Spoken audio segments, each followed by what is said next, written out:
안녕하세요. 명인학원에서 대학원 1학년 국어 담당하고 있는 최봉기라고 합니다. 이번 기말고사 분석을 간단하게 해보겠습니다. 시험 범위를 먼저 보시겠습니다. 일단 이번 올해부터 교과서 바뀌었죠. 자, 시, 뿌리의 개 같은 시는 이번 교과서에 수록되어 있는 시고요. 율포의 기업과 승무는 교과서에는 없는 별도의 프린트로 진도를 나간 시입니다. 자, 소설은 9켤레의 구두로 남은 사내가 출제가 되었는데요. 교과서 수록 부분은 극히 일부이고요. 학교 수업은 소설 전문으로 나갔습니다. 네, 그래서 길이가 아주 길었다고 볼 수 있고요. 수필은 교과서 작품인 수호제기, 화법 부분에서는 반대신문식 토론이라고 해서 CCTV를 학교에 설치할 수 있는가, 설치해도 되는가에 대한 토론이었고요. 자, 이번에 문법 요소, 문법으로는 문법 요소가 출제되었습니다. 교과서에는 높임, 시간, 피동, 인용 정도만 제시가 되어 있었는데 그 외에 사동 표현과 부정 표현도 시험 범위에 포함되어서 문법 요소는 전 범위가 시험 범위였고, 자, 독서 같은 경우는 모의고사 기출, 모의고사 기출 두 지문이 사회지문, 법지문 하나와 다른 지문 하나, 이 두 지문이 제시가 되었습니다. 과학지문과 법지문이 제시가 되었습니다. 네, 이제 문항별로, 영역별로 보겠습니다. 자, 일단 이 문법 같은 경우는 아주 특징적이었습니다. 네, 원래 이 문법 요소가 시험 범위에 포함되게 되면 적어도 8문제, 많으면 11문제 정도까지도 제시가 됩니다. 대학원 같은 경우도 2018년, 19년부터 계속 그렇게 제시가 되어 왔고요. 이번에 시험을 본 다른 학교도 문법 요소가 포함된 학교는 최소 8문제 정도는 제시가 되어서 아주 비중이 높은 영역인데요. 이번에는 4문제밖에 출제가 안 됐습니다. 배점도 16.2점이라고 해서 그렇게 높지 않았는데요. 이것은 아주 특징적이고요. 시험 범위가 워낙 넓었다 보니까 각 영역별로, 각 시험 범위별로 문제 수를 균등하게 출제하다 보니 그렇게 된 것 같습니다.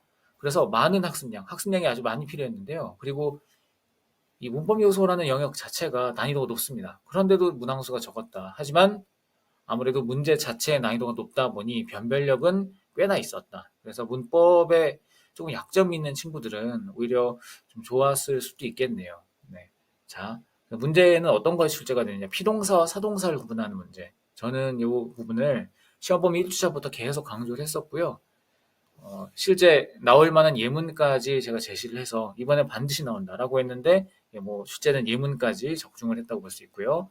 능동문과 피동문을 구분하는 방법, 주동문과 사동문을 구분하는 방법 마찬가지입니다. 제가 어떻게 설명했었냐면 피동문은 능동문으로 고치고 능동문은 피동문으로 고치고 거기까지. 그리고 주동문은 사동문으로 고치고 사동문은 주동문으로 고치고 거기까지. 이것만 할 수 있으면 문법 요소에서 어려운 것은 없다라고 설명을 했었는데 실제로 출제가 되었고 학생들 잘 봤고요. 올바른 높임 표현 판단, 인용 표현은 간접 인용절을 직접 인용절로, 직접 인용절은 간접 인용절로 고치는 것이 출제될 것이다라고 했는데 역시 그대로 출제가 됐습니다. 그래서 우리 학원 친구들은 잘 봤든 조금 실수됐든 간에 적어도 처음 보는 건 하나도 없었을 것이다 라고 말씀드릴 수 있습니다. 다음입니다. 자, 토론 부분은 제가 마찬가지 얘기했던 지문 내용이 좀 깁니다. 토론회 과정이 거의 다 기록이 되어 있다 보니 지문 내용은 긴데 어렵진 않았습니다. 얘기했듯이 일단 지문 내용에 대한 정확한 이해는 당연히 필요했고요. 토론회 필수 개념, 우리가 직전 수업 때도 필기를 막 했었는데요. 토론회 필수 개념, 그리고 참여자의 역할 그대로 출제가 되었습니다.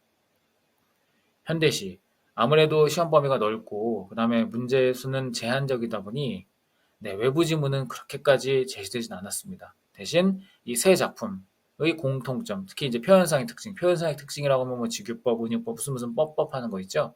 그런 것들이 출제가 됐고, 각 작품의 형식 특징을 다시 한번 물어봤고, 그래서 이 네 문제 중에서 이 표현상의 특징, 형식적인 특징을 물어보는 문제가 2문제나 됐다. 제가 평소에 아주 강조하는 것이 이 문학 개념어, 다시 말해 형식적 특징이거든요. 마찬가지로 출제가 됐고요. 외부 지문은 나오지 않고 비평문 정도가 제시가 됐습니다. 시어의 의미를 비교하는 문제, 쉬운 문제 하나 출제가 됐습니다. 그 다음 독서입니다. 지문이 2개이다 보니 지진파에 대한 지문 하나, 그 다음에 민법, 형법에 대한 지문 하나, 재판 과정에 대한 지문이었거든요.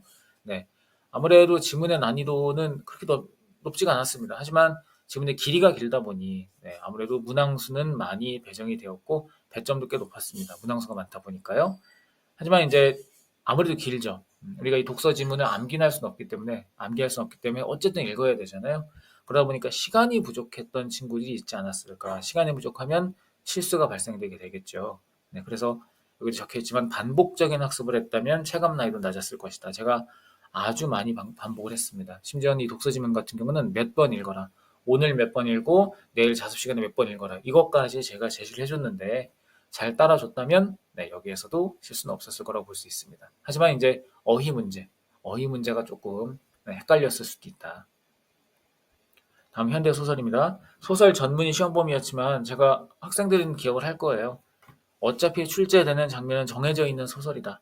일단 교과서 수록 부분, 다시 말해 이제 주인공 권 씨의 과거 장면, 그 다음에 이제 산부인과 장면, 이 두 장면 제시가 됐고요. 그 다음에 만약에 이제 교과서 수록 부분이 아닌 교과서 바깥 부분에서 출제가 된다면 제가 필기까지 했습니다. 찰스 디킨스와 찰스 램이 언급된 장면이 있습니다. 네, 실제로 변별력 있는 문제로 출제가 됐고요. 그래서 아마 학생들은 이 소설은 쉽게 풀지 않았을까라고 생각을 합니다. 네, 고전수필 아무래도 뭐 두 문제밖에 출제가 안 되다 보니 네, 예상했던 그대로 기본적인 문제가 나왔습니다. 네. 자, 총평을 하겠습니다. 강조했던 문학 개념어, 문법 예문이 상당수 출제가 되었습니다. 시험 범위가 넓다 보니까 외부 지문의 활용도는 아주 낮았습니다. 외부 문학 작품은 한 개도 나오지 않았고요. 나왔다고 하면 이제 비평문 정도, 우리가 시험날 당장 읽고 풀 수 있는 비평문 정도였고, 아무래도 시험 범위가 넓고 그냥 넓은 게 아니라 양이 많다 보니 지문의 길이도 길고 성실한 학생에게 유리한 시험이었다. 네, 이 시험이라는 게 성실한 학생에게 유리한 경우가 있고 이제 평소에 국어 공부를 많이 하는 국어 실력이 좋은 학생에게 유리한 시험이 있는데 이번 시험은 성실한 학생에게 유리한 시험이었다라고 볼 수 있습니다. 네. 자, 그럼 다음 2학기 대비 전략을 봐야 되겠죠. 일단 교과서가 바뀝니다. 공통국어 2 교과서로.